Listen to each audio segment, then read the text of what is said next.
Okay. First of all, please reminder to sign the I-10 for today's seminar.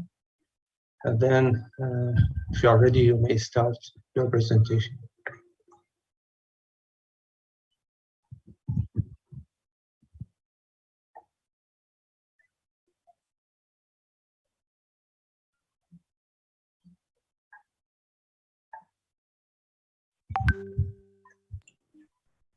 Okay. Bismillahirrahmanirrahim and Assalamualaikum to everyone. So we are from Group C3 and we will be presenting today's seminar topic on suicide and deliberate self-harm, but supervised by Dr. Ali Sabri. So my name is next.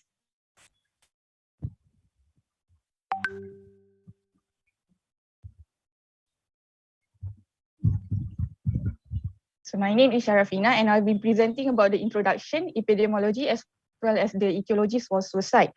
So for the first one, for the definition, there are several terms comprising the suicidal ideas and behavior. So for the first one, suicide, it is defined as the act with a fatal outcome, deliberately initiated and performed in the knowledge or expectation of the fatal outcome.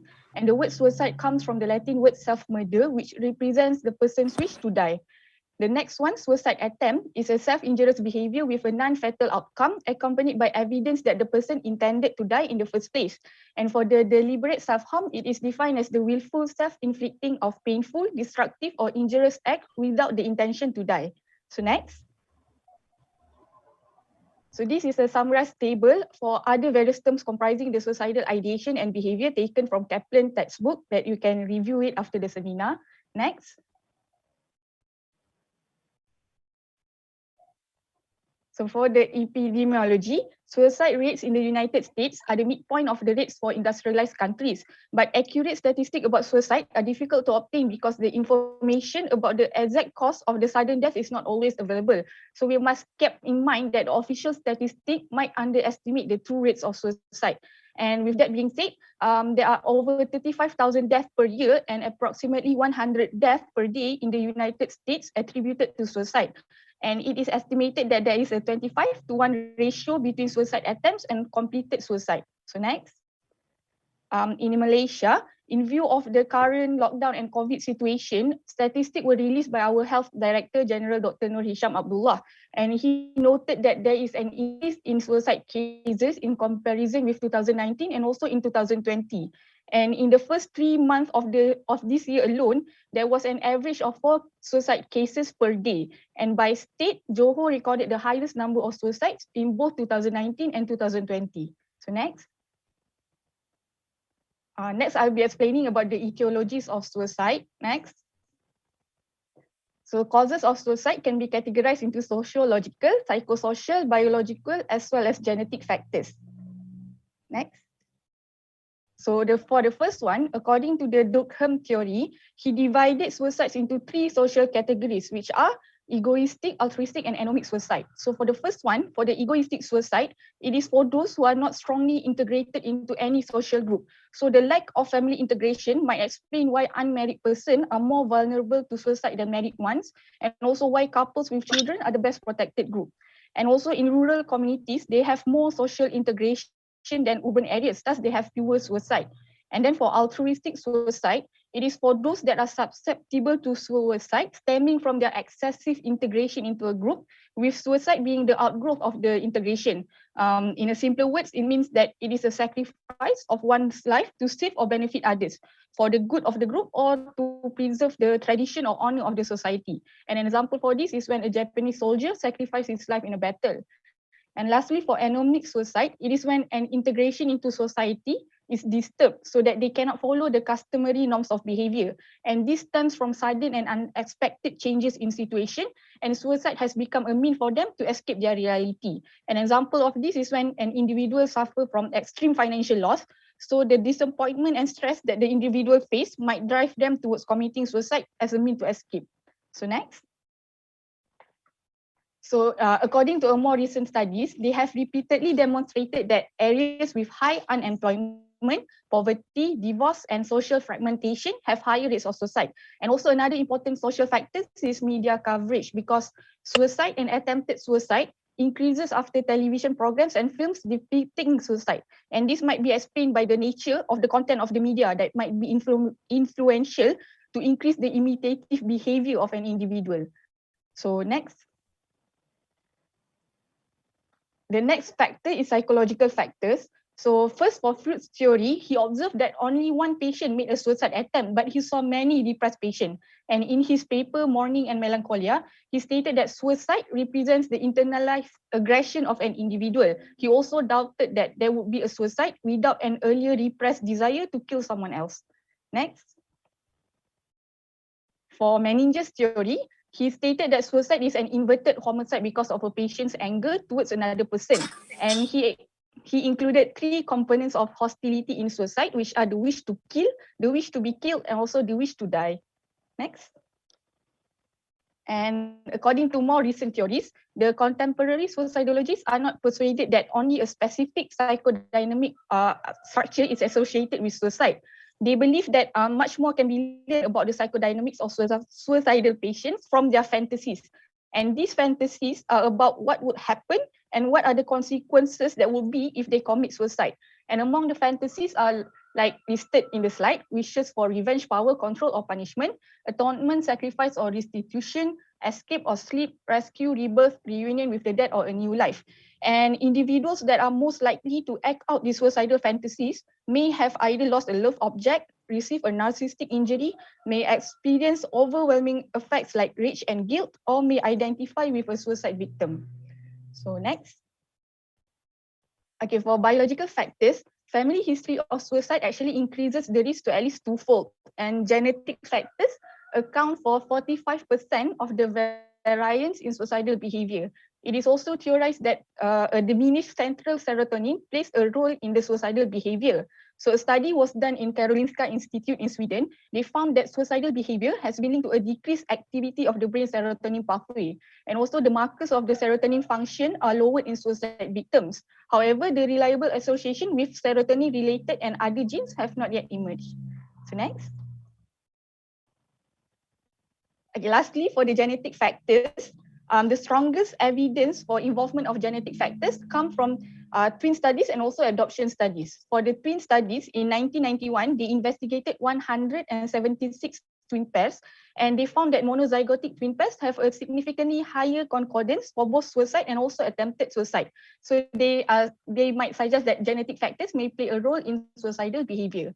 And for adoption studies, it was done in Denmark, and they found that adoptee suicide victims had more biological relatives that also committed suicide than the control groups have. So I think that is all for my part. I'll pass on to my friend Nafis. Thank you, Sharafina. Any question concerning this part? Any question to the presenter? I think it's very well presented by the presenter. If no question, please proceed. Can you guys hear me? Yes. Can hear. Bismillahirrahmanirrahim. Assalamualaikum warahmatullahi wabarakatuh. So,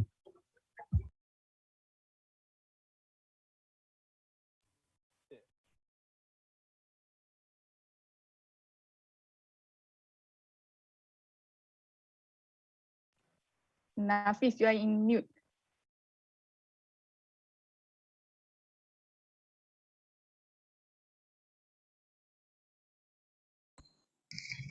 Hello, can you guys hear me? Yes.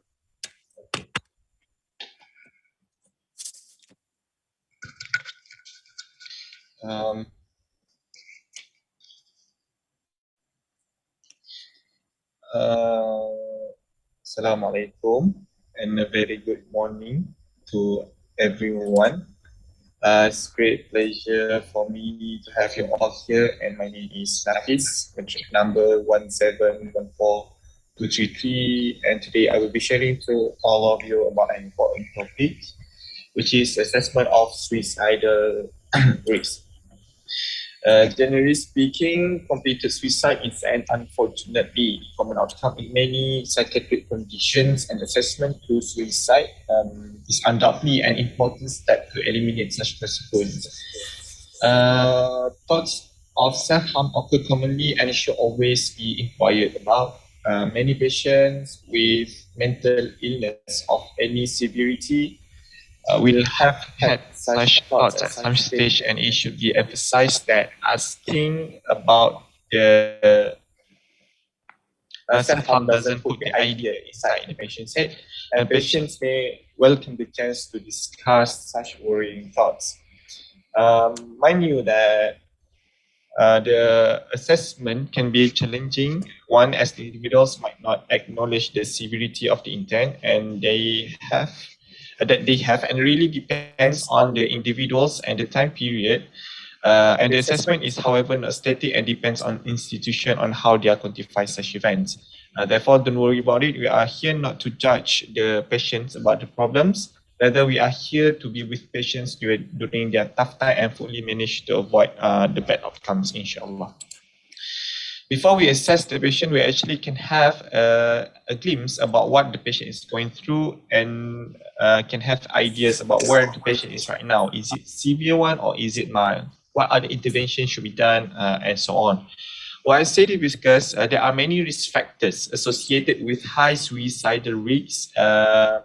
And if the patient have the risk factor, we can see that the condition might be the explanatory factor of why he or her is in such a state. So there are actually a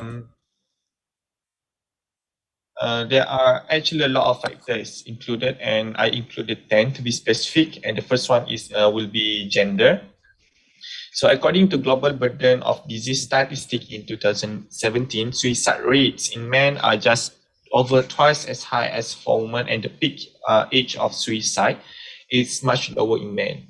So the second one is age. So based on Oxford Textbook of Psychiatry, it has a saying that the older the age is equal to the increased risk of suicide. So pertaining to this statement, I have done some digging, and to my surprise, the statement is further supported by statistics provided by the Global Burden of Disease, where suicide rates are actually highest in people aged 70 years and older. And actually, globally, suicides actually follow a standard pattern of the older the age group, the higher the death rate, right? So the third one is having poor physical health. So based on studies conducted by Ginkgo 2021, having poor physical health shows a significant association with suicidal behavior, especially if the disease causes them, the patient, disfigurement, fatality, or a terminal one. Moreover, people with underlying mental illness have high suicidal risks, and this accounts for various types of mental illness, but commonly occurs in MDD, major depressive disorder, bipolar, schizophrenia, anxiety, and so on. Pertaining to this, I have provided a list of mental disorders that are often associated with high suicidal risks, and I'll be sharing it at the end of the presentation. So we will go through it briefly, as I just want we to all have the ideas about the mental illness, so you can proceed with interventions, prophylaxis if you are approached by patient with the listed mental disorder in the future. At least we know what to do lah. Next is psychological factors. Feeling of hopelessness, low esteem, and stress is associated with higher suicide rates based on studies. Okay. If the patients have previous suicidal attempts or ideas, and the patient have high suicidal intent and motivation, it is very likely that the patient is a high-risk patient. For example, if the patient have a well-organized plan on how he is going to die, or he's having a really bad problem that suicide is the last reasonable solution for them, the patient is a high-risk patient and should be under close observation. So next one is alcohol dependence. According to study, people with alcohol dependence was significantly associated with an increased risk of suicidal ideation, suicidal attempt, and completed suicide. To add to the list, disconnection from major support system like family, friends, and ongoing problems, stress, could be also the factors of having high suicidal rates, right?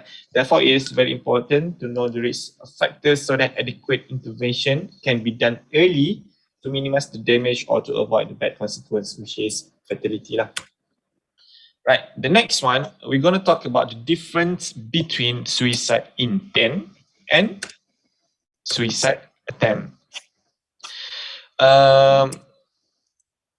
Suicide intent, as we had mentioned before, suicide intent can be defined as suicidal thoughts or ideas. And determining the intent can be quite challenging because it's based on individuals, institutions, so on.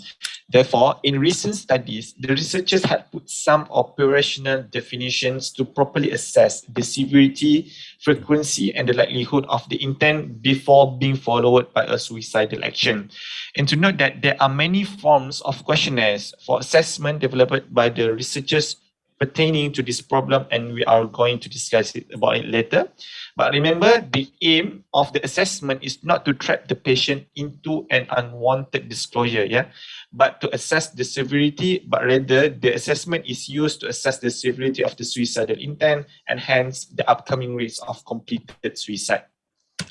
Generally, the marker of risk comprise of how well the degree of planning, the individual's mental state at the time of behavior, if the patient's discontinued medications, or is there any environmental trigger. So, for example, if the patient had a newly diagnosed fatal illness, for example, like cancer or whatnot. So after the assessment is done, we further triage the patient into low, moderate, or high risk patient.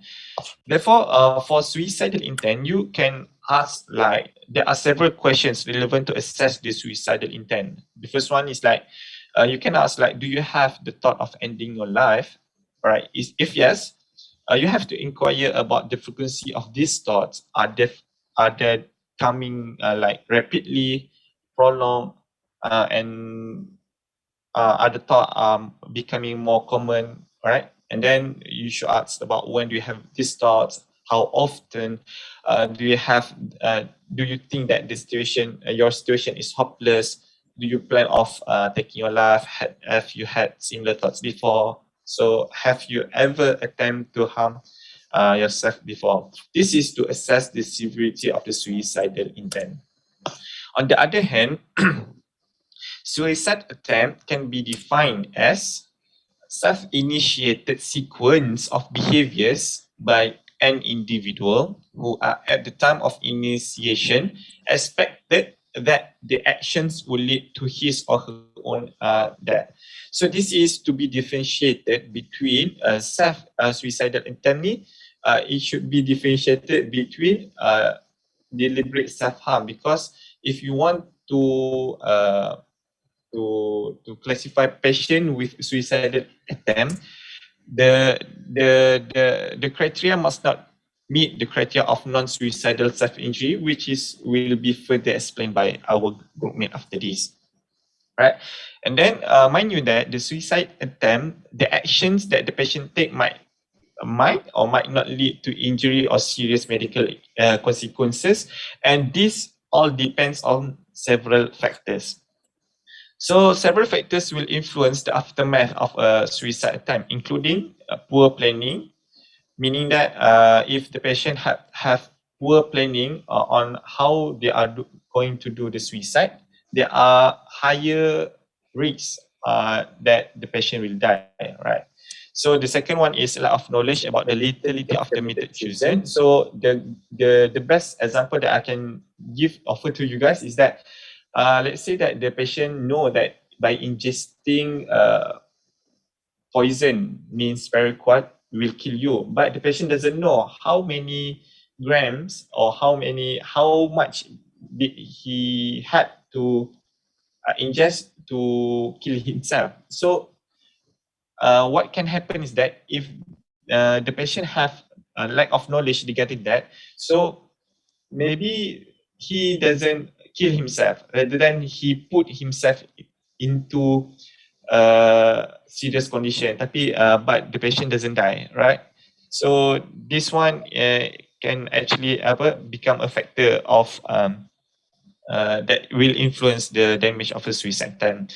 So the third one is if the patient have low intentionality or ambivalence, and the fourth one is if there's an intervention by others. So this will actually influence the aftermath of a suicide attempt. All right. So next one so there are also questions relevant to assess the suicide suicide plan. So the first one is you can ask like, have you thought of harming yourself? So what have you thought of doing? Have you come close to acting on this? Have you made any plan to carry this out? This is to aim to establish how far the patient's plans have progressed from ideas to actions. So do they have considered a place, bought pills, carry out certain act, like if there's any suicide note, or they are already planned their suicide plan to ahead. So the fifth one is what has stopped you until now? So we want to know about the protective factors that are around the patient.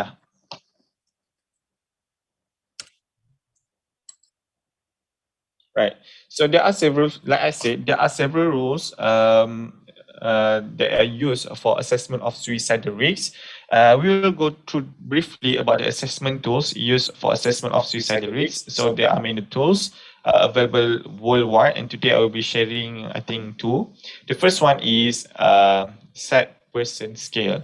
So the SAD person scale is an acronym utilized as a mnemonic device. It was developed as a clinical assessment tool for medical professionals to determine suicide risk by Patterson.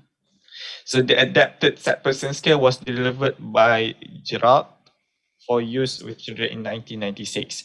So there are consists of several variables. As you can see, the first one is sex, age, depression, previous attempt, eternal abuse, rationality loss, social support lacking, organized plan, no spouse, and sickness. So if you take the first letter out of the variables, you can make the mnemonic upstairs SAD person. So the criteria are over here. You can see it, right? So how we gonna do? How we gonna utilize this assessment is we add the total point and we see how much the patient had. So the total points they correspond to the proposed clinical actions from the mild one to the high one. All right. So if the patient had score 0 to 2, we can send them home with follow up. So if on this very severe case, the patient score about 7 to 10, we should hospitalize the patient or commit with some interventions.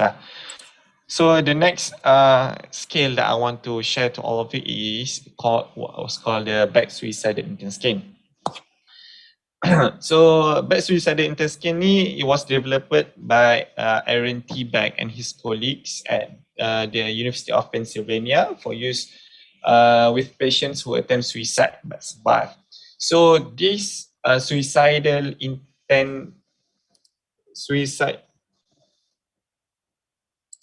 So this suicidal intent scale is attempt to redefine the meaning of attempted suicide, placing them on a scale based on the intent.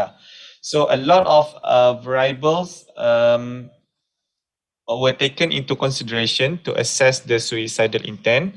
At least 20 variables. So at least 20 variables. So some but the intent scale there are a few adapted versions of it, right? However, there are some factors that were not included in the scale, including chosen method of attempted death and access to emergency treatment. Okay. So these are the variables in the BETS criteria. So you can see there's a lot of variables included, and how I've not include how we want to assess. I mean, like the each of the variables ni they are scored like 0, 1 and 2, and there are certain criteria as how we want to put the patient into. Let's say that for isolation there are 0 score, 1 score, 1 and 2, right? So in isolation, let's say the patient scores, there are certain criteria for isolation only, I am not included. So basically how we want to utilize the back criteria is that we have to total out the points, and these are the total score that corresponds to the low intent, medium intent or high intent lah. So high intent, there are several preventions or interventions that will also be explained by our colleagues after this. Right, these are the underlying psychiatric disorders which commonly associated with suicidal behavior. I take this from the DSM-5. There are a lot, but these 10 are actually commonly associated with suicidal behavior. So the first one is bipolar, you can see over here, right? And the next one is what about the protective factors of suicide? So the first one is coping and problem solving skills, cultural and religious beliefs that discourage suicide like Islam, Christian and so on. The third one is good connections with friends, family and community support, supportive relationships, availability of physical and mental health care, good emergency treatment, and limited access to little means among the people at risk. Right. I think that's all from me. Thank you. I'll proceed with management of prevention of suicide. All right. Thank you. Okay, thank you, Nafis, for your presentation. It was very good. Anybody has any comment? In suicidal risk assessment. It is very vital topic. Bismillahirrahmanirrahim. Okay. Please first. Okay, so I will go first. Okay, I have a question, one question. For the assessment, if the patient have mild, for example, like 0 to 2, the score, so the patient we can ask the patient to go back. But do we need to repeat the questionnaire? Means we need to assess the patient again in the future. Yes, of course. Means for the next follow-up lah, like that. I think so. My question, do we rely on sad person only to decide about suicidal risk?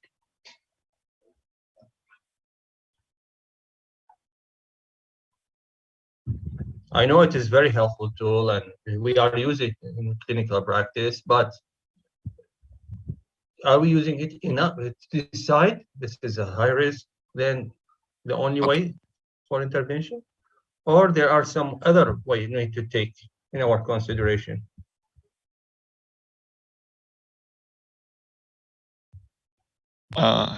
Psychologist, can you repeat? Can we rely on only on sad person scale? Because you are saying that if the score is 1 to 2, can we allow the patient to be discharged? Okay. Can we rely only about on sad person to decide about the risk? No.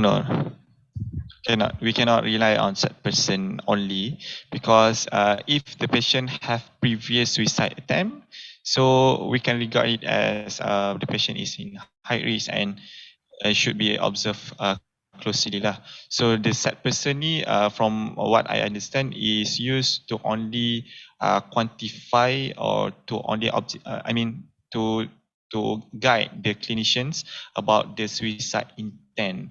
But according to recent studies, the sad person ni, it has it has good sensitivity, it has a good specificity, but it lack of what we call the sensitivity to assess the patients. But why the sad person scale ni constructed is because to guide the clinicians about to assess the patient's suicide rates. But to answer the question before, we cannot rely solely on the SAT person scale in order Recording in progress. to assess the patient condition. So if like I say, if the patient's already tried to kill himself or tried to the suicide attempt, so the patient is already in the high risk patients and should be should be observed closely.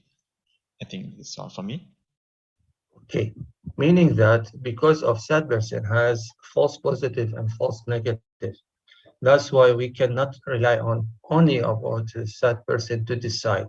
It's important tool, that's helpful tool, but we have to do the clinical assessment as well, meaning that we have to do clinical interview and assess all the factors.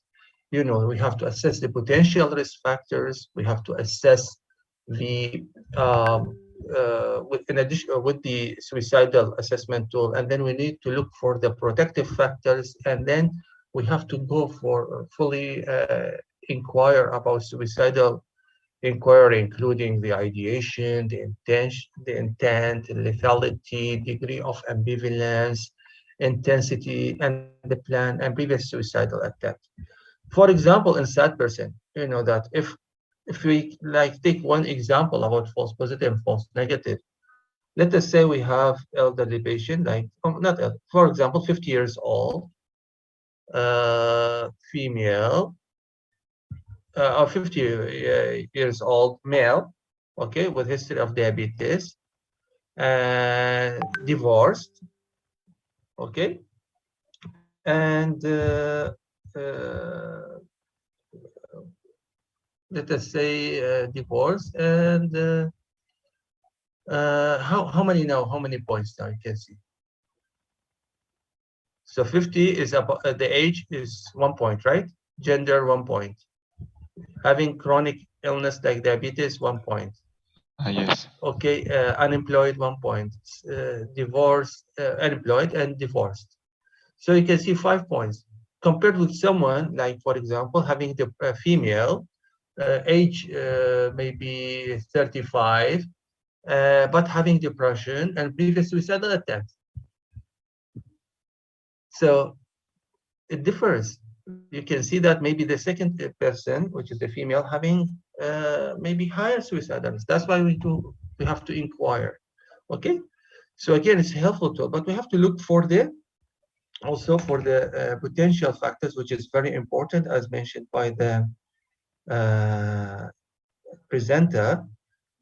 So when we assess, we have to assess potential risk factors like unemployment, maybe financial difficulties, marital status in form of more among divorce or separated, widowed, those with social isolation, those with a prior traumatic life event, maybe chronic mental illness, and all these, meaning that not all the people with unemployment, they will commit suicide, but it is a potential risk factors. It's very important factors, but when they become hopeless, for example, they become much more higher risk. That's why we have to look for the potential risk factors plus to the warning signs. So warning signs can be from it will increase the risk for suicide, like and we can escalate it from the high risk to the very high risk. For example, for the warning sign, like for example, express no reason for living, like dramatic change of mood, agitation, withdrawing from the family, then more now getting much more higher risk or warning sign, severe high warning sign, expressing feeling of being trapped, maybe hopelessness, then more expressing or writing suicide ideation about suicide, more now go much more higher, then evidence for suicidal plan, and the more highest seeking or access to the suicidal means for suicide, like for example, seeking pills or stacking pills or buying weapons or other means. Then the highest one is threatening or harm about or talking about suicide, like threatening Recording to kill stopped. oneself. So we have to look for these points, the warning sign. And again, also other factors. So in the assessment of suicidal risk, we have to start from the beginning. You have to how the way about us, because it's very sensitive issue, especially when you ask, for example, when you do assessment, we have to do risk assessment for every case that we meet. So it's very, you have to be careful when we are talking or asking a patient about suicide. So it should be non-judgmental. It should be objective and empathetic, and to preserve the dignity and avoid any humiliation for the patient. So it's very important to have a good doctor-patient relationship. So maybe you start when we are talking about this. The best way to ask how to start for how to initiate this question, the assessment. So again, we have to be very sensitive in touching this area. So you may tell the patient, for example, when you assess, my next question is rather sensitive, but it is very important because I need to assess your clinical status. So, and it's a very integral part of the assessment. Sometimes when people feel very sad, they think that it will be better for them to die, and has ever these thoughts cross your mind at all? Or you may ask about the patient, have you ever wished to go to sleep and never wake up the next day? These questions is to assess the passive suicidal ideation, meaning that the wish or hope to die.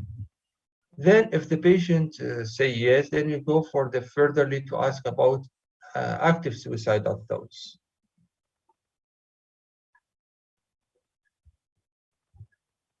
Meaning that you have to ask the patient, have you ever reached to the point that you want to harm yourself? Have you thought about killing yourself? Then you have to inquire about the assessing the suicide inquiry, including the ideation and thoughts, the frequency, the duration, intensity. The plan is very important to ask about the plan, because asking the most planning in advance is one of the factors that represents high intent to or severe intention towards suicide. So you need to ask about the timing, location, lethality, availability of means, any preparation for the acts, like for example searching for the method a few days prior to that, and then maybe writing suicidal notes or settling some affairs or loans or monies that being the person may have before committing suicide. And then the degree of ambivalence is very important. So we have to explore the ambivalence between reasons to die and reasons to stay alive. We have to pay attention to how they decide or describe the outcome. For example, if the patient said that I'm dead, it's over, it may indicate a high risk for suicide death. But if the patient say that I think I would end up, I will end up in the hospital, maybe it's having moderate risk of suicide death. But when I say, the patient may say that I don't want to die, I just want my suffering to be ended, then it may indicate a lower risk of suicide. Then we have to assess about the previous attempts or any rehearsal. Sometimes the patient or the person that want to having suicidal thought may do some rehearsal before the final act. And again, we have to look for the protective factors, very important. And then, of course, we need to assess look for the factors that indicate a serious intent, like planning in advance, as I mentioned earlier, planning a few days before the act. It's meaning that it is not impulsive. And then using dangerous method, like, for example, gun or sharp knife or jumping from high building rather than less dangerous method. And precautions to avoid discovery. And serious in asking for forgiveness. And of course, maybe also no attempt to obtain help afterward. All these will make the increase or reflect seriousness of the intent. So the most important to ask whether the patient still have the intention to die. If the patient do a suicidal attempt, and so we have to ask further, did he or she regret the act? How did he or feel by after being saved from suicide? Whether the patient accept treatment or not. All these are important questions to be asked.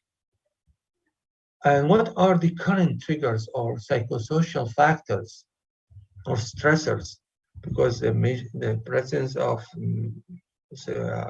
many or serious stressors may provoke, or maybe as still ongoing factors may predict another attempt.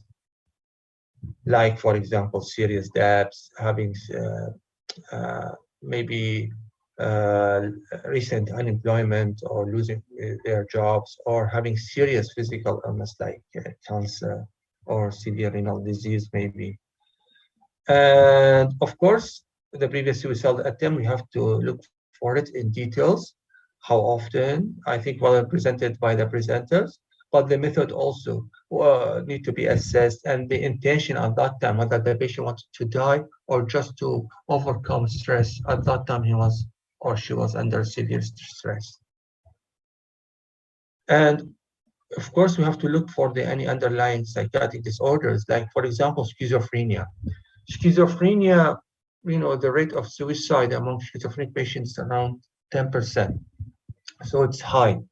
And the schizophrenic patient may commit suicide maybe due to the psychotic features itself, like the patient having delusions, or the patient having auditory hallucinations, especially commanding auditory hallucination, telling the patient to kill or instructing the patient to kill himself.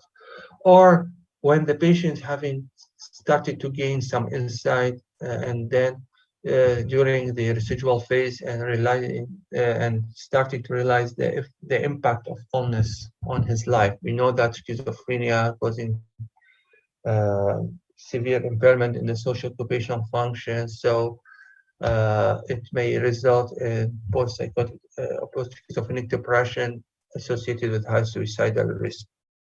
The other point was the most important point, more commonly associated with suicide, is mood disorder, especially MDD. And you know that maybe up to 15% of the depressed patient will commit suicide.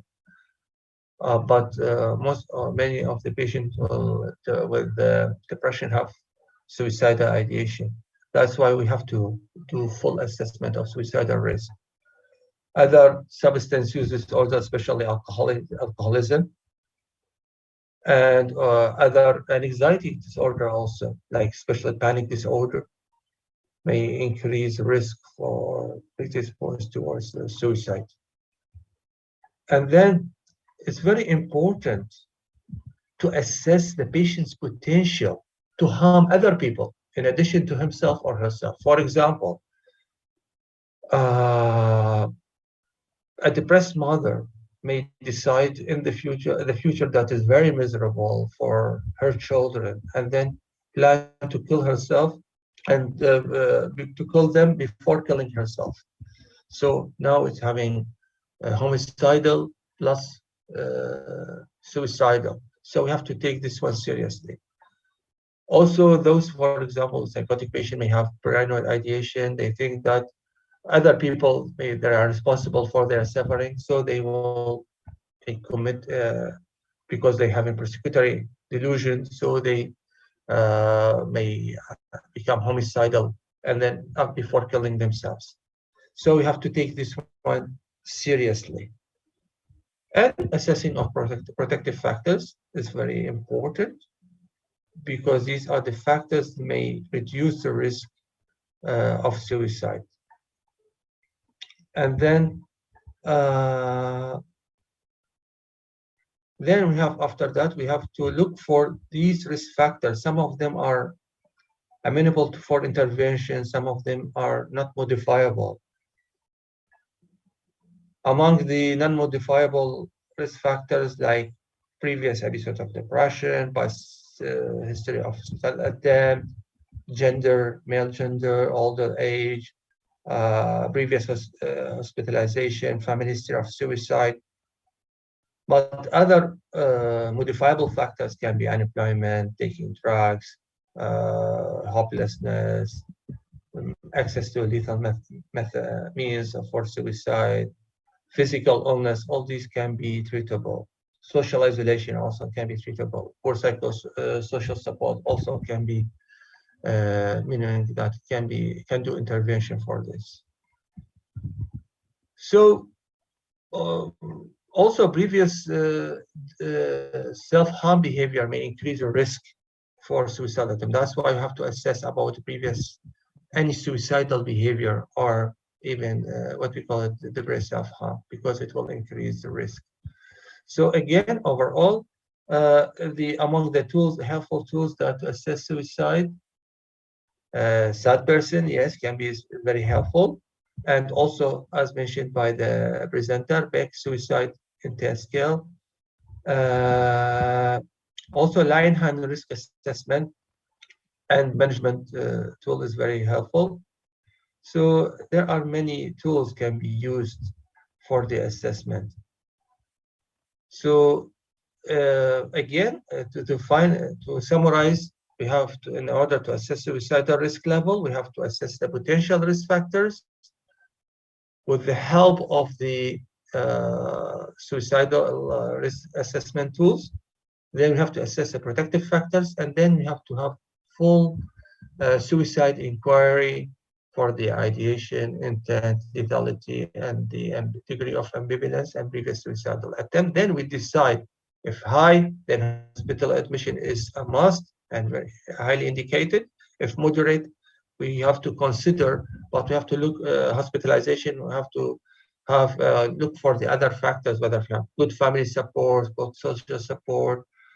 If not, then we have to assess for admit the patient. If low, we may continue treatment outpatient with close supervision and continuing follow-up and assessment. Okay. Anybody has any other comment? Sorry to be long in my explanation, but it's very important thing for the suicidal risk assessment. Excuse me, I have a question. Mm. Just now, Ranafis mentioned about suicide intent and suicide attempt. Mm. Okay, so is it always happen to be having the intent first and then having the suicide attempt, or is it possible that the patient doesn't have the intent but they do the suicide attempt? You have to assess the intent. Because its intent is a very integral part in doing suicide and committing suicide.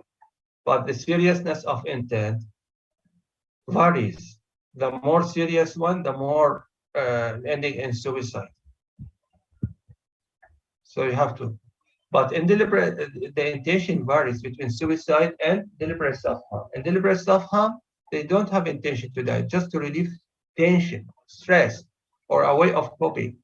They don't have the wish to die. In suicide, they have more serious. They are the main intention is to end their own life. Okay, Okay. Doctor, I have a question. Just now, what does it mean by narcissistic injury? Is it to me, the question to me or to the presenter first? I don't mind. For the first presentation just now. Yeah, so the presenter, can you please justify what do you mean by this?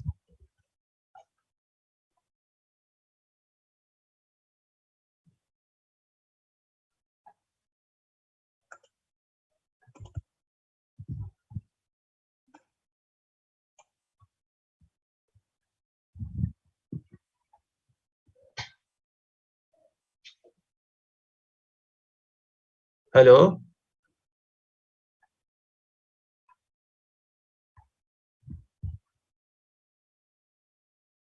Nafis? Are you still there? Yes, Okay. I'm still here. So can you answer the question where you mentioned the narcissistic injury or what? No, the narcissistic injury was from the first presenter. Sorry, the first presenter. Oh, okay. Sorry. Sorry, from what I understand is that narcissistic injury is when the person experience an injury that give an extreme emotion, like extreme guilt or extreme rage, from what I understand. I agree with you. It's when it's having intense emotional, yeah. Right? Yes. Okay.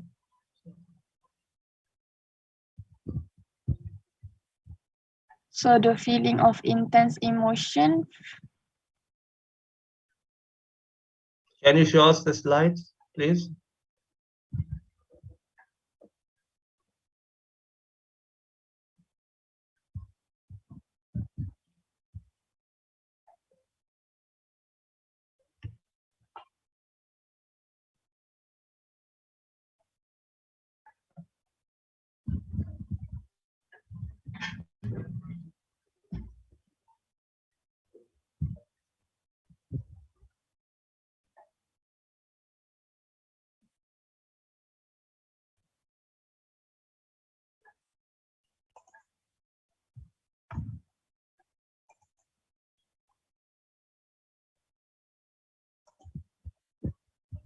Fina, where is the slide?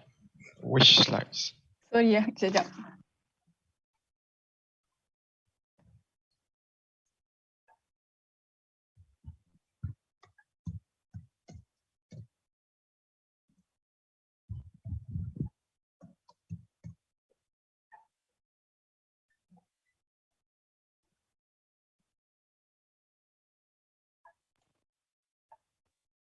Slide number 14.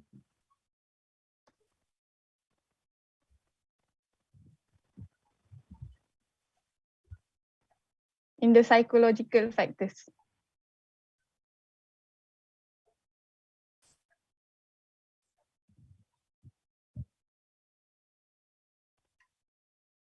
Another one.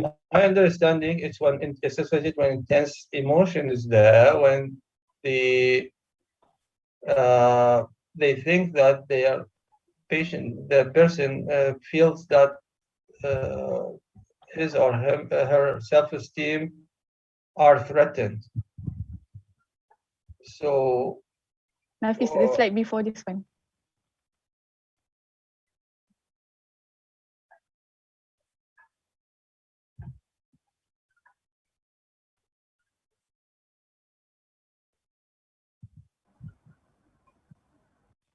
This one, doctor.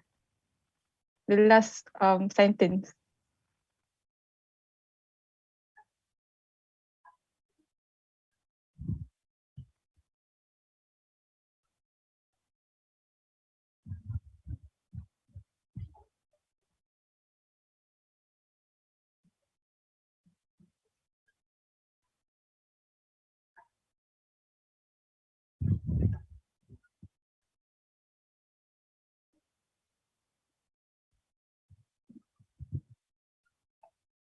yeah, as I mentioned to you, meaning that meaning that when those they react negatively to the perceived real criticism or judgment, so the boundaries placed on them will be affected. So they maybe they affect their self-esteem. They think that their self-esteem maybe or self-worth has been threatened, so they react in this way by harming themselves. This is my understanding.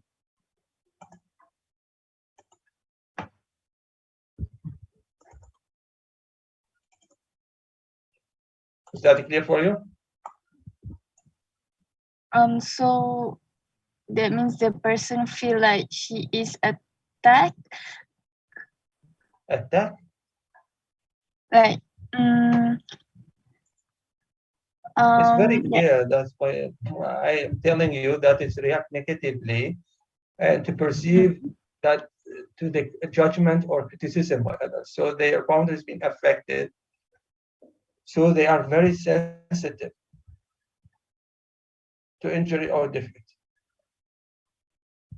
Okay, So okay. although they may not showing this very clear, but criticism towards their self, they feel that leave them feeling like as if humiliated, disregarded, Oh, feeling empty. So they may react this one by rage, and one of them is suicide as a reaction, as an emotional reaction towards this. Understand? Because they feel that their life, their self-esteem being affected or threatened, so they react on the other way because their self-esteem being subjective. They are very sensitive, so they feel that they are more,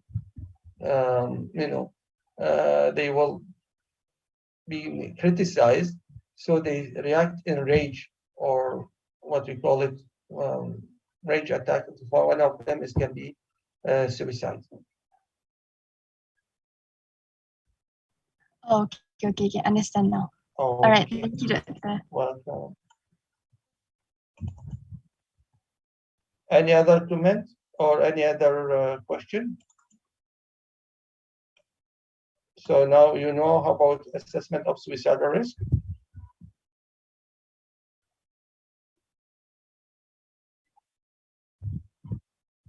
Okay, you may proceed.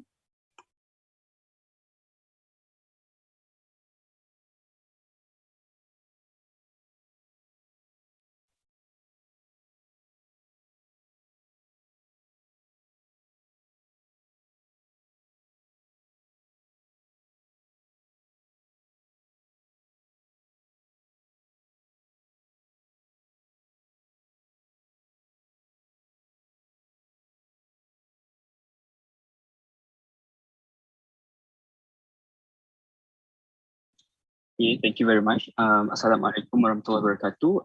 My name is Muhammad Amin Zainuddin bin Azizan, and I'll be the third presenter for today's seminar, and also I'll be the one presenting the last part of our first subtopic, which is the management and also prevention of suicide. So next. Okay, so my presentation today, most of the information I've got is from the clinical practice guideline released by KKM on the suicide management. So in the clinical practice guideline, it lines out the management and divides it into 3 levels, which are the prevention, intervention, and also postvention. So we'll go one by one. Next. So the prevention, as we know, prevention means before the events happen. So these are the steps that we take in order to prevent suicide from happening. So there are 7 steps being suggested in the clinical practice guideline. So I'm going to explain briefly one by one. The first one is creating awareness. So I'm pretty sure this is a very simple point that you guys can understand. So we can create awareness, and one of the things that we can do is we could organize campaigns related to mental health. The suggested campaigns could be the anti-bullying campaigns or campaigns in regards to the stress coping mechanism, and also the campaigns related to promoting safe work environment, especially for career men and women. also, we are in this modern era. I'm pretty sure creating awareness is pretty much more easier as we can educate the public using the social media as well. The second one being suggested in the clinical practice guideline is to provide safe environment, especially for high risk patients with high risk of committing suicide. So what I mean here by providing safe environment is to reduce the access to any method of self-injury, especially for patients who have already been detected to have high risk of suicide. They are being put in custodial care or they are being cared by someone. So we have to provide, or we have to educate the caregivers in order to provide safe environment. So the example of providing safe environment would be to remove any access to the method of self-injury, such as doorknobs, or maybe remove curtain rods or shower heads that can be used as part for hanging as a method of committing suicide. The third one is screening. So screening, we can screen for patients and we can divide into low, medium, and high risk patients. And this is very important as it can affect our management later. So the detail of screening, the screening form is available in the clinical practice guideline in the appendix 1. So you guys can have a look at it later once the seminar ended. And the fourth one is the early detection. So early detection is very important, and also expression of thought, expression of suicidal thought by the patient must be taken very seriously and must be addressed promptly, especially by frontliners or by the ones who are seeing the patient.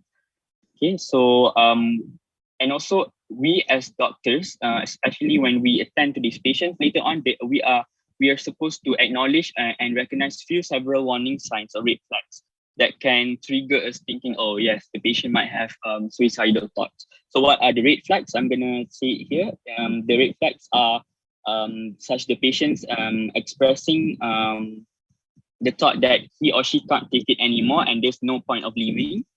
And also he or she is always thinking of dying, and they have MDD symptoms such as psychosis, hallucinations and all, and they have death wishes. And the last one is that they are preparing for their death, meaning that they are settling their personal affairs, such as apologizing to people around them, etc.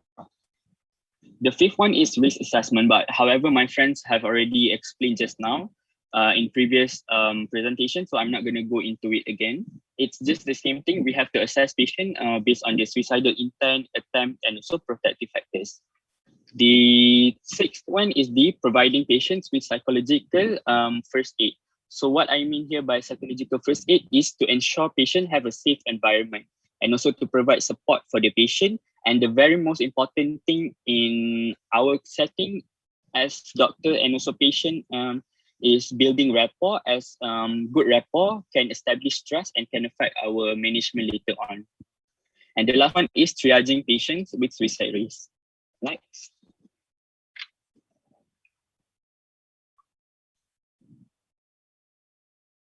Okay.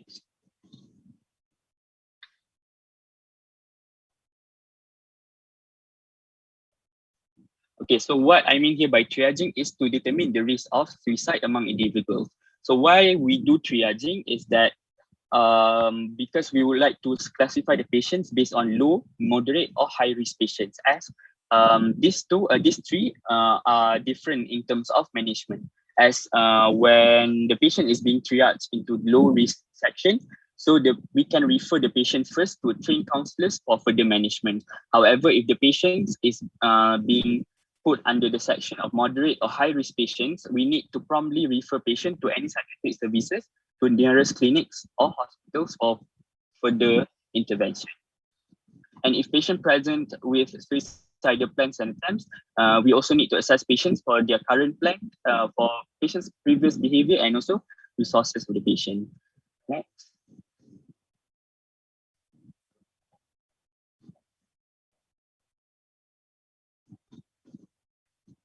Okay, so these are the triage table. So as you guys can see, the blue code is for the low risk patients. So patients who complain, or patients who have a history of mild or passive suicide ideation, or patient doesn't have any history of suicide attempt, and the sign and symptom is that patient is still cooperative and communicative, patient is not agitated and give coherent history. For moderate risk patients, the history would be patient have suicide ideation to some level of suicide intent. However, patient doesn't have any acute risk factors, and patient also have history of psychiatric illness. Patient, the observed sign and symptom can be seen is agitation, confused behavior, and also ambivalence about treatment. The rate code for the high risk patients, patient normally represented with history of having serious or nearly lethal suicide attempt, with persistent suicide ideation, presentation of psychosis, hallucination, and also patient have recent onset of major psychiatric syndromes, and also have histories of acts or threats that are aggressive and impulsive. Patient, the sign and symptom can be observed in patient with high risk high suicide risk, the extreme agitations, physically and verbally aggressive. Patients are confused and require restraining, and patient exhibit violent behavior and also self-destruction. Next.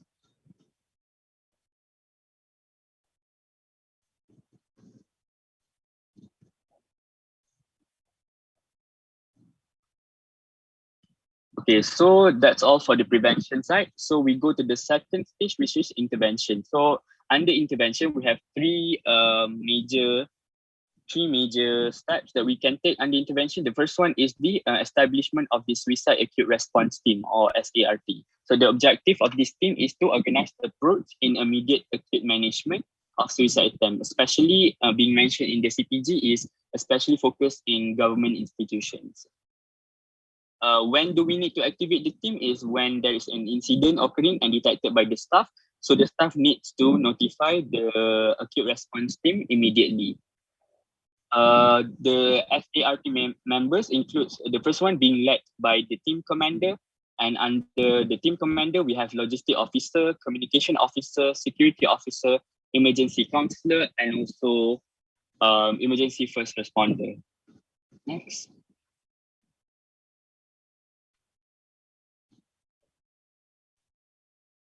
Okay, so the second steps in intervention, what we can do is that immediate actions that needed to be done in 24 hours of the event of suicide. So why we need immediate actions, and what immediate actions that we need are to provide the resuscitations to the patient if the patient is still alive. And if the patient has been pronounced dead by the paramedics or anyone who is qualified, we should ensure patient's dignity if she or he had died. And of course, very important is that we have to notify the relevant officers as soon as possible, such as ambulance, paramedics. If you were the first one to see the scene, we have to notify the fireman, the bomber. And also the third one is we have to secure and also to provide efficient scene management and also transfer of the body to the mortuary for further management. Next.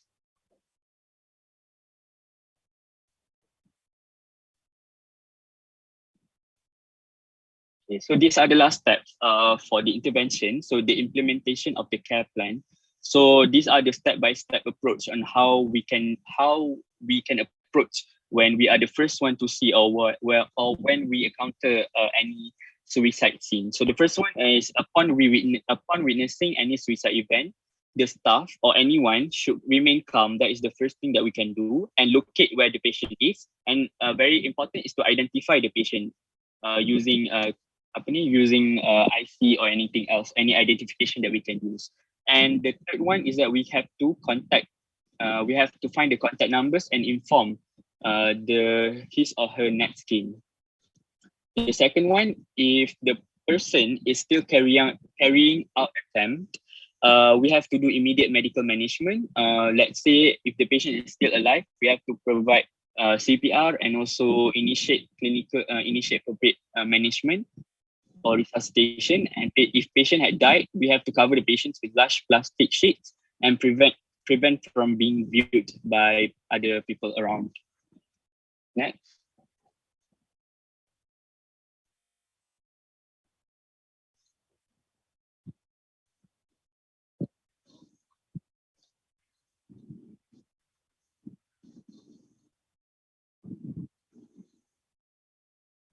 Okay, the third one is the immediate safety management. So we need to deploy security person in order to secure the event and also seal the area. The fourth one is the immediate communication, where we have to inform the family members or whoever needed to be informed. And the fifth one is the management of the dead body itself. So provide cooperation to the police and also transfer the patient from the scene to the mortuary for further intervention.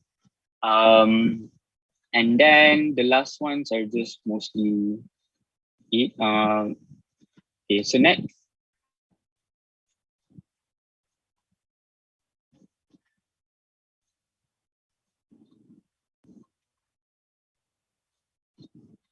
Okay, so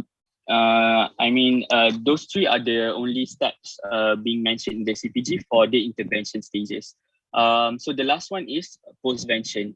So postventions are the intervention being done after the events of the suicide, whether the patient survived or patient doesn't survive. So of course, the death of a person is a tragedy, and it causes significant effect, as the person committing suicide is someone else's parents, children, and spouses. So therefore, it's very important for us, the ones around them, doctors, or anyone that we could be, to take these few steps to cushion the impact and also prevent further cases from happening. So what we can do, the ones being suggested in the sources, what we can do is that we can give support for the grieving individuals, and we can advise them to join support groups.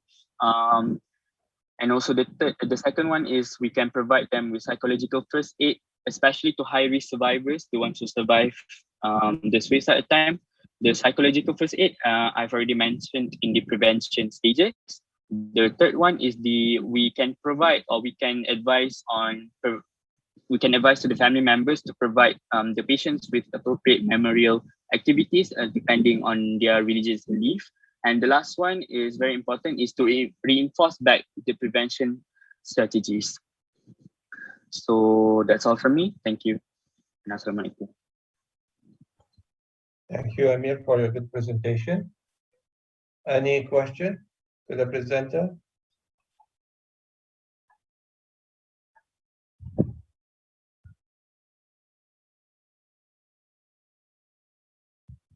Oh.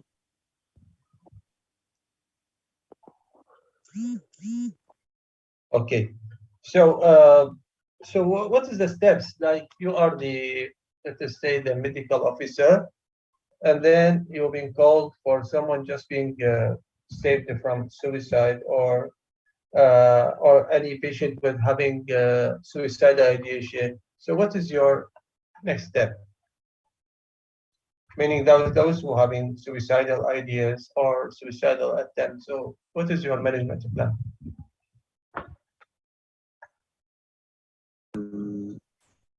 Okay, is this inpatient suicide, doctor? I think You've we been have. called, you have been called for a patient that is being brought because of having suicidal attempt. So what is your next step? I think we have to resusc the patient first.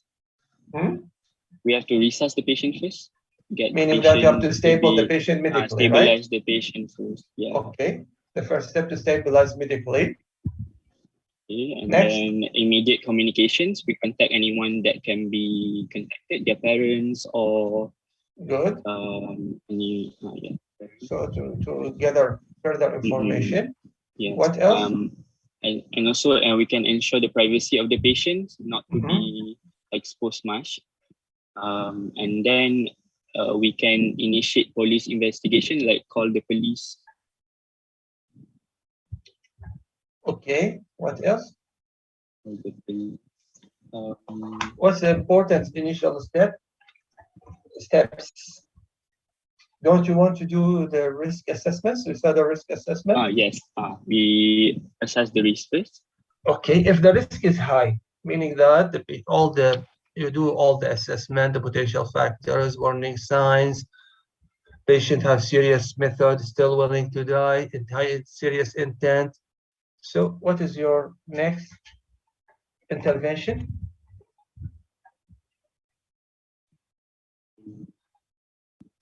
Based on this, the guideline, what you will do? Refer to the psychiatric. Okay, Yeah, so you are the MO, psychiatric MO now? Prepare patient for admission. Good. What? So now that since the risk is high, so you will admit the patient. Okay.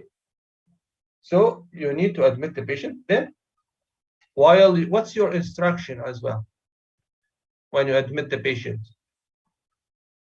Now we have concern about patient safety. Safety. So what we need to do? We need to have strict suicidal caution.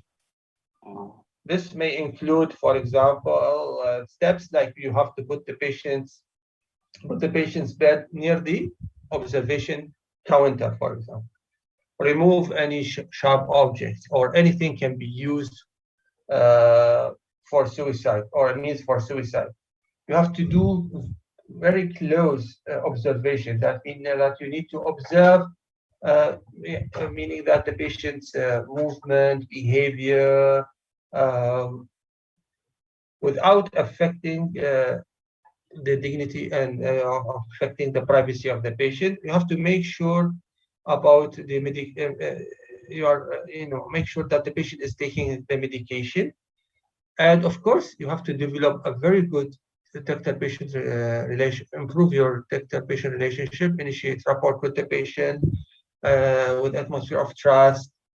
You have to show empathy, understanding, and encouragement to the patient.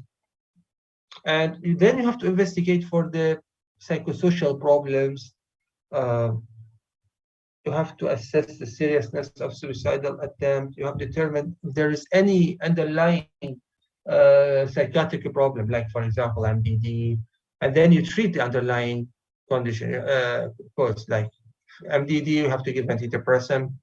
If psychotic patient, you have to, or schizophrenic patient, you have to give antipsychotics. And sometimes we have to give ECT, right? So indication of ECT, maybe when it's highly suicidal, or maybe very severely depressed patient with the presence of melancholic features, severely neglecting itself, refusing medication, refuse to eat, and then, or sometimes even severely aggressive, and maybe failure to respond to antidepressant. Then these are the indications for ECT. And you have to continuously assessing the suicidal risk throughout the admission and you don't discharge a patient unless the risk assessment is low and you have a good support system, a good follow-up system, and then you have good social support, family support from the family with good supervision. And before you discharge the patient, you ensure there is no risk for further self-harm behavior or attempt suicide or recurrence of the suicide attempt or suicide, meaning that the patient have willingness to accept the treatment or help. No more hopelessness, meaning that feeling of hopefulness. Good view of the future, meaning that they have oriented towards his plans and then aims in life, having good social support, no any suicidal intention or ideation. The mood is stable, not more depressed, and less severely presence of psychotic symptoms, meaning that it has become less severe or almost disappeared. And of course, you have to look for the having good moral things or spiritual aspect of suicide. So we have to make sure to assess suicidal risk, and then we have to examine the underlying mental illness, and then we have to treat the underlying mental illness and make sure that the patient, before discharge, having no suicidal ideation and good social support system. Okay.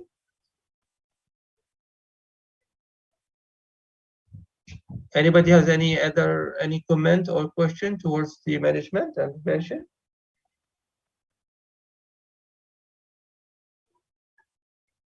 Okay, proceed to the second topic. Next topic.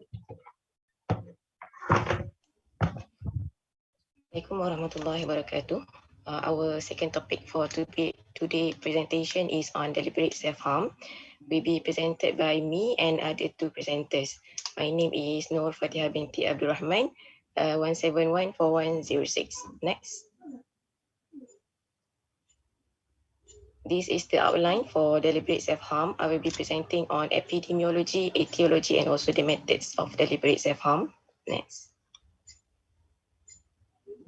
So as already explained earlier by the first presenter, deliberate self-harm means that it is a willful, self-inflicting of painful and destructive action without intention to die.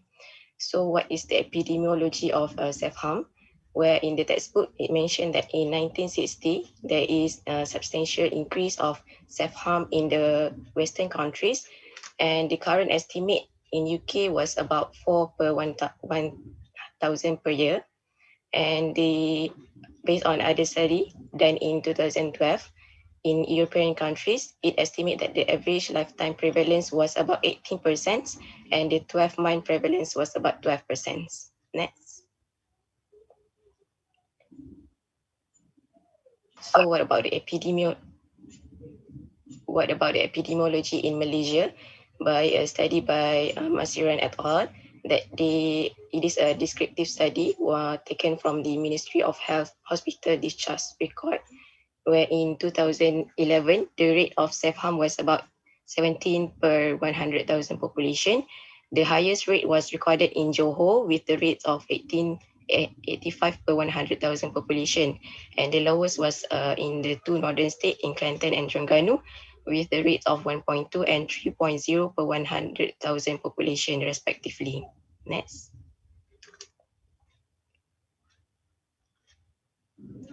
So the epidemiology based on the personal characteristic. For gender, it is more common in female with a ratio of 2.1, and the peak age for female is earlier than male, where the female had the age range of 15 to 19, and male had age range of 20 to 24. For the next is the second, the age characteristic. Self-harm is more common in younger age group because the teenagers itself is more emotionally volatile and had to face many challenges and pressure coming from the family, friends, or school. And for the third characteristic is marital status. Self-harm is more common, is more high among the divorcees, and followed by teenage wife and single people. And for the social class, it is more prevalent in low socioeconomic status and those who live in deprived area because of the overcrowding, lack of facilities, and also less social cohesion. Next.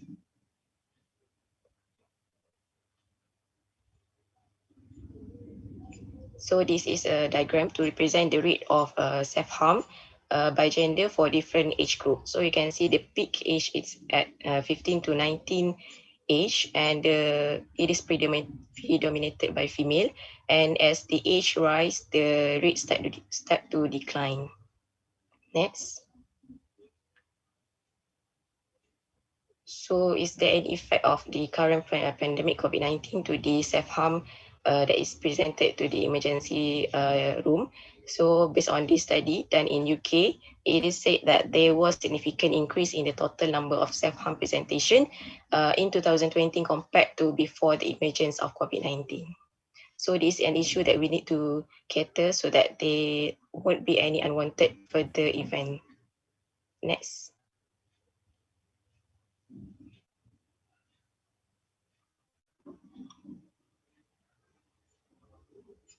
So the etiology of self-harm, in the textbook, it is divided into three categories: the predisposing factor, the precipitating factor, and psychiatric disorder.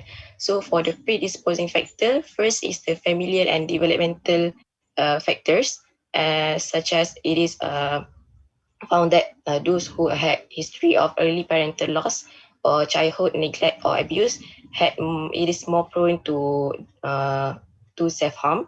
And second is personality disorder, where it is mostly found in those patients who self-harm. The common personality disorder is borderline personality disorder. Third is long-term problem with partner that make them more prone to self-harm. Economic and social environment, it is undeniable because things such as unemployment, financial difficulties, and low socioeconomic status actually may make someone more vulnerable to self-harm. And ill health, someone who have poor physical health may predispose themselves to self-harm. And second is the precipitating factors, is the things that happen that can trigger the self-harm, such as the stressful life event that happens 6 months before the act of self-harm. So the example of stressful life event can be recent quarrel with partners, illness of family members, recent personal physical illness, and recent legal issue that need to undergo multiple court procedures. And for psychiatric disorder, it is also mostly found in those patients who self-harm, and the most common disorder is depressive disorder, followed by alcohol and drug abuse among the male, and the anxiety disorder mostly among female. Next. Okay, there are several methods that was used for self-harming, and it is divided into self-poisoning and also self-injury. For the most common one is self-poisoning, and in self-poisoning, the 90% of the cases are due to drug overdose, and the most common and the type of drug used is varied. Depends on the age, depend on the local prescription, and also the availability of the drugs. But the most commonly used is the non-opiate analgesic, such as paracetamol or aspirin. And for the self-injury, it includes self-laceration, drowning, jumping from a height or in front of moving vehicle, or shooting. And for self-laceration, it is usually cutting off the wrist or forearm, and it has three forms, which is deep and dangerous wound that is usually done by men with a serious suicidal intent. And for the self-mutilation is usually by the schizophrenic patient because they are responding to the auditory hallucination. They are asking them to injure themselves. And for the most common one is superficial wound that is commonly found among the female who self-harm. Next.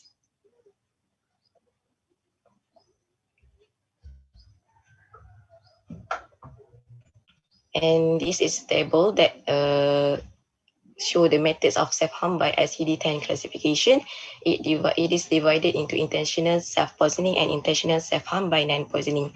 And the most common one for self-poisoning is using pesticide with 16%, and followed by the non-opiate analgesic, antipyretic, and antirheumatic with 14%.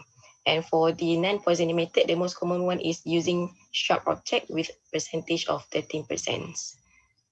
And I think that's all from me. We will proceed to the next presenters.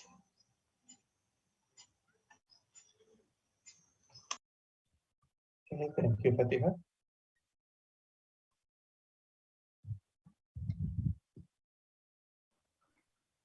So next we'll be talking about two things, which are the reasons for deliberate self-harm and also factors associated with risk of repetition of the deliberate self-harm itself.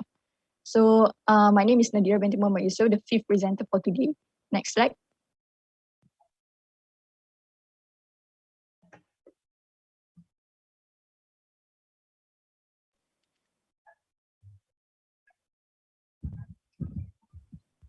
So the motive for deliberate self-harm, or DSH, are usually mixed and often difficult to identify with certainty. Even when patient knows their own motive, they may try to hide them from other people. For example, individuals who get overdosed because they feel frustrated and angry, but when asked why they try to overdose themselves, they say they want to die rather than saying the real reason. And why so? Because they feel ashamed. Okay, for this reason, when individuals are assessed, so more emphasis should be placed on a common sense evaluation of their actions leading to self-harm rather than their subsequent account of their motives. However, despite this limitation, their useful information has been obtained by questioning groups of patients about their motives. So indeed, a study in 13 European countries found similar reported motive in all of the study sites. So the table here are the motives from the studies. So only about 25% of the group said they wished to die, and some stated that they were uncertain whether they wanted to die or not, and others say they were leaving it to fate to decide. Next is to escape from the unbearable anguish, and those individuals who does this DSH behavior, they were seeking unconscious as a temporary escape from their problems. Next is to obtain relief, which is more of emotional relief, to stop bad feelings, to stop feeling self-hatred. Why? Because physical pain will distract from the emotional pains. Next is to change the behavior of others. In adolescent may also engage in DSH behavior in process of social learning among peers out of curiosity or in order to fit in. And they may also be doing so so that more people will be caring of them. Next is to escape from a situation. And the sixth one is to show desperations to others. DSH is an attempt to communicate a need for help or to manipulate others to get the needs of theirs, to get needs met. And the seventh reason is to get back or to make people feel, to make them feel guilty, which means they are trying to influence someone. For example, they were seeking to make relatives feel guilty for having failed them in some ways. And last but not least is of course to get help, probably because they don't know how to ask for help verbally. So they harm themselves. Next slide.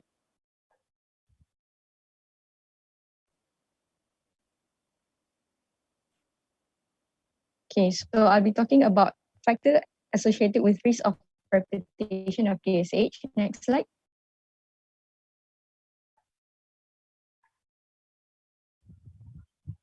So one of the outcomes of DSH itself is the repetition of the DSH, apart from healing. So in the weeks after DSH, many patients report changes for the better, and those with psychiatric symptoms often report they have become less intense. And this improvement may result from help provided by the professionals or from improvement in the person's relationship attitude and also behavior itself. However, some patients do not improve and harm themselves again, in some cases even more faster.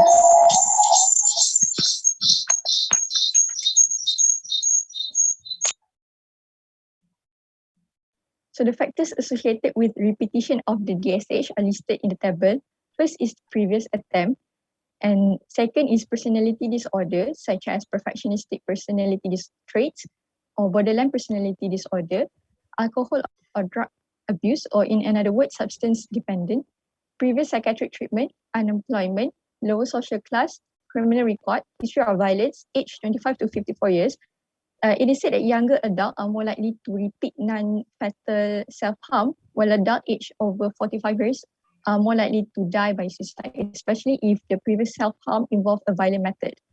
And last is single, divorce, or separated. I think that's all from me. Move on to the last presenter. Okay, thank you, Nadira.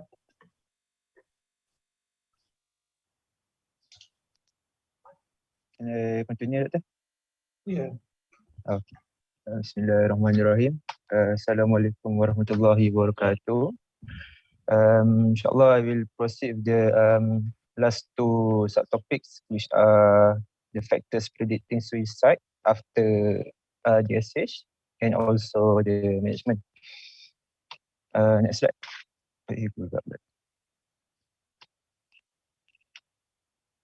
Next slide.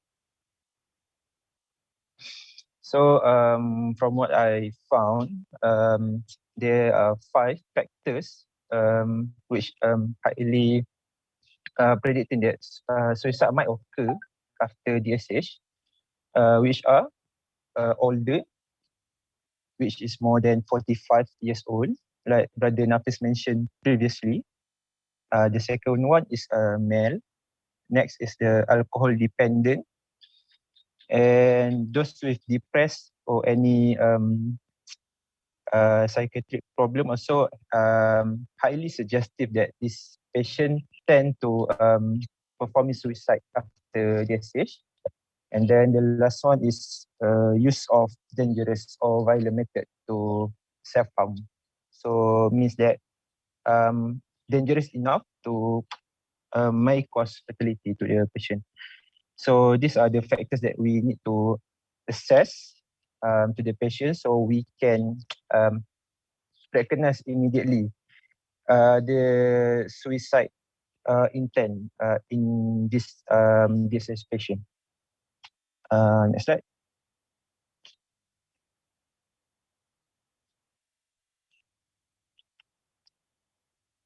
Next slide, please.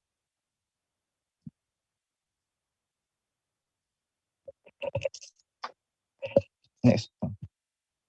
So nevertheless, be aware that people that intentionally harm themselves always have higher risk to later suicide. I know that I mentioned that the previous 5 factors indicate high risk to suicide, but we could not neglect that non-dangerous method also not always indicate low risk of subsequent suicide.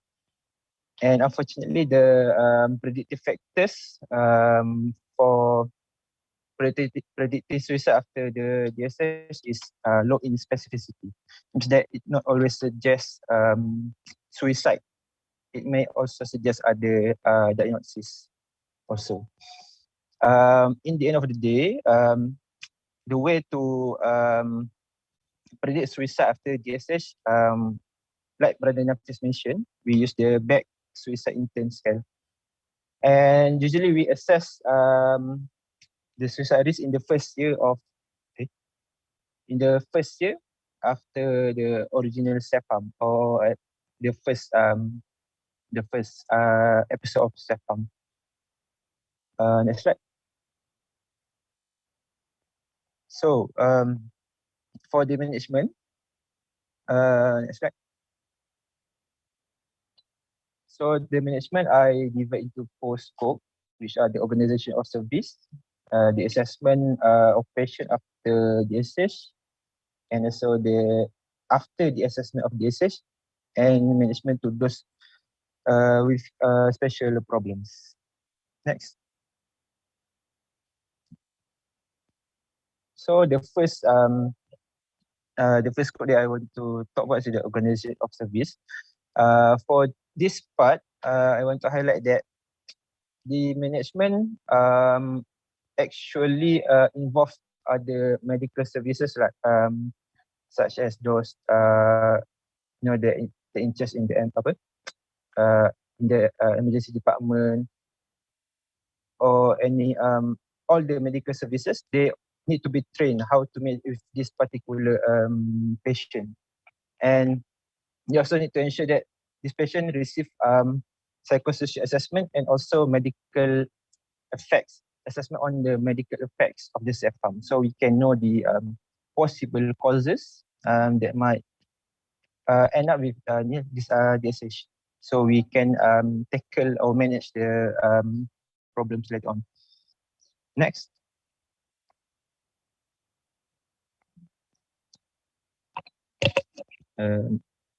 Next slide.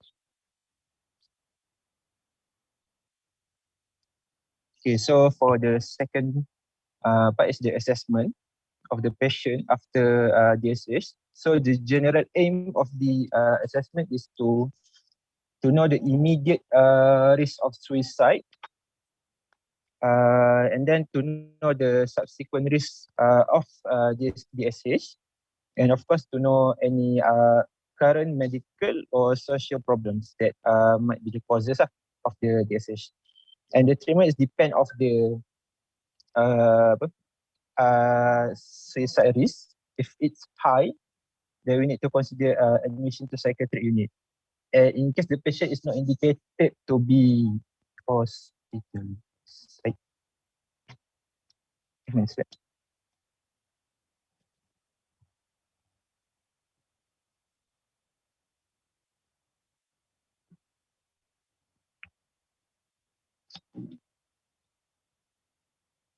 Okay.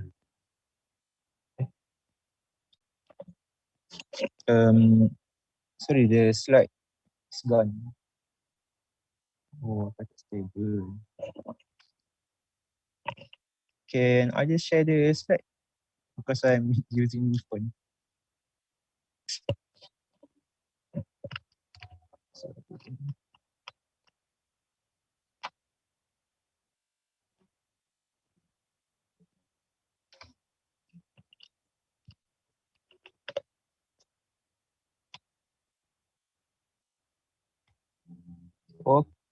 okay, so like I mentioned before, those with high suicide risk, we consider to admit to the psychiatric unit or to be warded. And in case the patient is not indicated to be hospitalized, the patient and carers need to follow or agree with the plan of management suggested by the doctors. And in case the patient is refused to receive any help, the carer need to further discuss with the general practitioner before return home how to handle the patient later on. Next. So after the assessment, actually we can manage into 3 groups. The first one is actually I did mention a little bit about this part previously. So the first one, what we can do is to admit the patient to a psychiatric unit in case of high suicide risk. And the second one is the patient can require treatment in the primary care or from any psychiatric team in the community. And of course, there need to be assistance in improving their way to coping with the stresses. So hopefully the DSS will not occur in the future time. Next. So the final part of the management is those with special problems. So how we need to tackle those patients with special problems are, the first one is this patient that refuse to be assessed. So those patients that refuse to be assessed, what can we do? We can discuss with the GP and the community mental health team. And also we need to keep the patient until the assessment was met under compulsory order in case the suicide risk is high.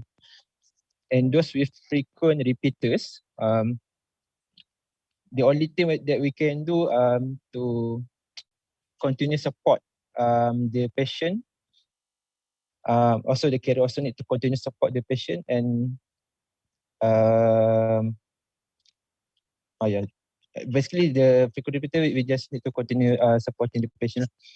And then for repeated self-cutting, what can we do? Gain the patient confidence and increase their self-esteem. And so we can do behavioral analysis of the sequence that lead to self-cutting. That's we need to analyze the behavior of the patient to cope with the stressor. So we can further manage the stressor and also the patient behavior towards the stressor and prevent them from self-cutting. And then finally, we can consider antipsychotic agents such as risperidone or olanzapine, low dose only, for short term to reduce the tension. So I think that's all from us. These are our references. Okay, thank So you for your presentation. Very good.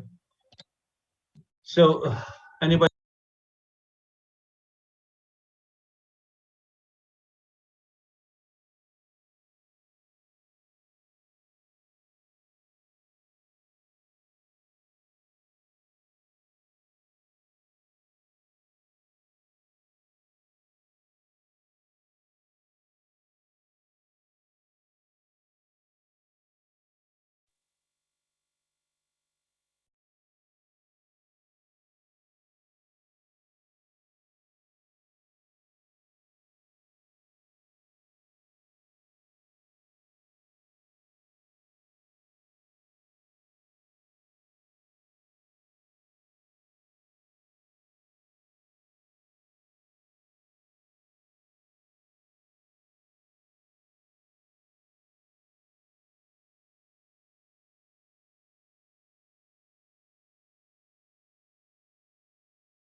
I have to repeat what I said.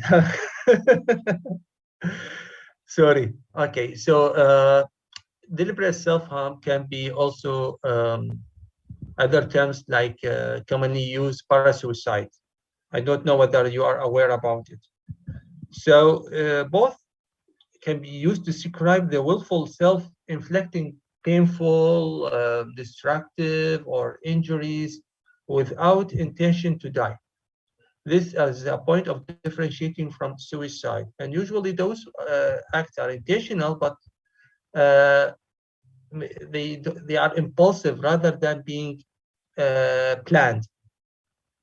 And then those who are, say, performing deliberate self-harm, they are using as a coping mechanism. It's a negative coping mechanism towards relieving because it may cause temporary relieving of the psychological distress. But when we have deliberate self-harm, maybe it is increasing the possibility of further suicide, because the rate of suicide in a year following episode of deliberate self-harm, it's about 100 times greater than the general population. That's why it's one of the factors that we need to be assessed when assessing about suicide. The other important point, that we need to assess, that is, those who are the factors of predicting suicide after deliberate self-harm. In addition to what mentioned by the presenters, the most important is the evidence of serious intent, meaning that avoiding discovery during the self-harm, repeated self-harm, medically severe self-harm that lead to serious injury, like very deep wound, and then the presence of psychiatric disorders like depression with severe hopelessness, and presence of personality disorder, especially borderline personality disorder, because they have difficulty in regulation of their emotion. They are impulsive. They are having let's say in anger, difficulty to control anger. They have chronic feeling of emptiness. So they may cope negatively when they are under severe distress.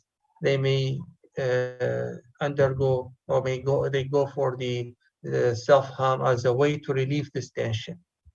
Also, those under substance use, especially among the young people, can predict towards suicide after deliberating self-harm. Social isolation, unemployment, old age, and male gender, as presented by the presenter, and of course, poor physical health. all these factors may predict suicide after deliberate self-harm. So we have to take this one in our consideration. So when we have a patient with deliberate self-harm, so you have to assess the suicidal risk. If the suicidal risk is high, then of course hospital admission is warranted and patient should be admitted. But you need to assess also, our treatment is based on biopsychosocial spiritual. So you have to do full investigations. You need to assess the, of course, biological investigations and also psychosocial. You have to do a full assessment of suicidal risk, full assessment of maybe underlying psychiatric disorder. You have to take collateral history. You have to dig for psychosocial stressors, assess the coping mechanism of the patient, assess the spiritual aspect of the patient and moral as well. And then, of course, the intervention. The intervention is accordingly based, as I mentioned, of the assessment of suicidal risk. Look for the patient's plan, whether the patient at that time wanted to, what's the intention, to end his life or not. Usually the deliberate self-harm, they become impulsive with no wish to die. This is happened because they feel under stress, they have poor coping mechanisms, they want to relieve from that tension, and then self-harm will come to as a way to relieve this tension. But bearing in mind, sometimes it happened, it can cause serious consequences. Maybe although no intention to die, but the cutting, for example, can be severe enough to cause severe bleeding and may cause death. That's why we have to do medical stabilization first and assess of the medical status, or also after taking drugs or taking substances that has dangerous side effects or serious consequences. So you have to do accordingly. So after stabilizing the patient, again, you have to assess whether the patient is required admission or not based on the suicidal risk assessment. If discharged, then you have to continue follow-up with also monitoring, and also you need to involve the family for supervision, and also to deal with any family issues, and also to improve the coping mechanism with proper stress management. And for those with borderline personality, may offer the dialectical behavioral therapy. This is very helpful. It has many components like mindfulness to increase for more awareness about the present moment rather than the past or future. It's not judgmental. And of course, we have another component, distress tolerance. And in order to teach more about acceptance, and then interpersonal effectiveness to improve the interpersonal problem, because those with borderline personality have problem with relationship. And the last component is emotional regulation. So it will help the patient to label their emotion without judging them, and then adopt more, let's say, proper status to control or to regulate their emotion. So those patients may require maybe recurrent brief hospitalization based on this. That's why we have to be aware of whenever they are under a crisis. So we have to follow up them and frequently assess suicidal risk, assess the social support system, assess their coping, improve their lifestyle, and may require medication accordingly, especially when we have comorbidities, like when we have MDD, we have to give antidepressants and so on, because those patients are more prone to have brief psychotic episodes, they have mood episodes. That's why we have to assess frequently. The most important is to ensure the safety of the patient and try to prevent further self-harm behavior. by helping the patient to adopt more positive coping mechanisms. One of them is ventilation, to talk about their feelings, about their emotions, with those who they can trust. They improve their interpersonal relationships so they can improve their communications with others. Okay? So any questions? Assalamualaikum. I have one question. As what had been mentioned by a presenter, one of the management is by giving continuous support. So my question is, can you give a practical example for us as a committee, as a family members and friends, what we can do actually in giving support to them for recovery? Maybe first of all, the conflicts need to be discussed and try to dissolve any family conflicts between, as a family. I'm talking about friends. Your question is about the family, right? As a community, family, or okay. as a friend. So that's why we need to assess the support system, because as I mentioned to you, one of the important predisposing factors to self-harm behavior is the borderline personality. Those borderline personality, they have difficulty in communication and relationship. So we have to improve they have the patient's factors, and then we have to improve the family environmental factors. So among the family factors is the coping mechanisms, meaning that improve the way how they cope with the distress, because those people with the deliberate self-harm, they they cope with these stressors by relieving the stress or the tension by harming themselves. So when we improve the way of coping, this will help to reduce the self-harm behavior by engaging in more positive coping mechanisms. The other way from the community is to be a good listener. Try to listen to them. Try to be more empathetic in your relationship with those people in order to understand their problem. Because one of the issue is they don't have one to talk with. This is one of the problem. So by addressing this issue and overcome this issue, it will help to reduce the self-harm behavior. Also, the awareness, increase the awareness in the community. It is very important as a primary prevention is to, to highlight about the way of coping with stress. There are many workshops have been done, and also on the media, to how to cope with stress, how to deal with this, and highlight about the hazardous effect of self-harm behavior. Although there is no intention to die, but accidentally can cause death. So by providing all these means, we can help.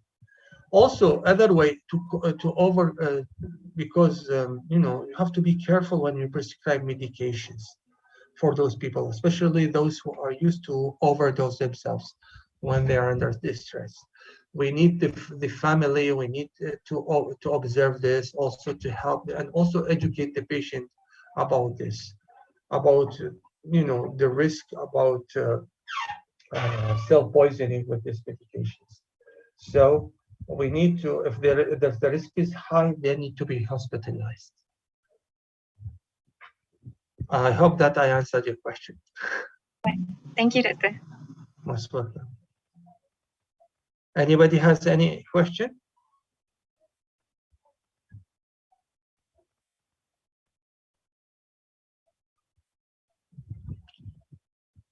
Okay. Maybe hopefully when we have the inshallah next year, when you come for psychiatric posting, we will do suicidal risk assessment in much practical way. So there are some skills need to be learned, clinical skills, and inshallah during the posting we will learn how to do proper suicidal risk assessment. Okay, if there is no any further question, thank you very much. And we end our seminar with the citation of Surah Al-Asr, the Spectacle Quran.